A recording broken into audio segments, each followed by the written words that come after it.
اولا انا شويه ما تنبغيش نشارك في الشمه، هذه وحده. انا كنختار اش غادي يشوف الجمهور، بغض النظر على يتقلق ذاك الصديق او ذاك المخرج او ذاك المنتج. هذه كتبقى ضريبه كنضيفها على هذاك، انك كتقول شكون انت اللي غادي تبدا طرفاش، شكون انت. الناس كيمثلوا. انا عندي واحد الجمهور، قلت الا عندي غير ثلاثه ديال الناس ما يبغي ينقص ليا منهم حتى واحد، يبغي نزيد شي واحد. اما يشوفني بنادم ويبدا يقول لي هذا طلع ليا في الراس واش غير هو اللي كاين، هذه انا ما نبغيهاش. نبغي وقت اللهم يقولوا فين انت وغبرتي، ولا يقولوا طلعتي لنا في الراس شنو هي اللي افضل بالنسبه لك. اللهم مني انا الا لقيت عمل جيد انا كنطلب الجد والجوده وانا حاضر.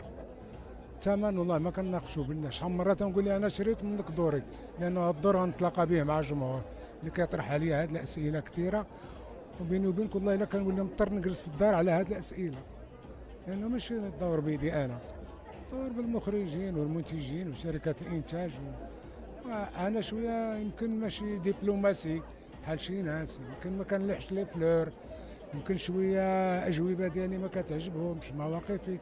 ولكن الانسان كل واحد حر في حياته.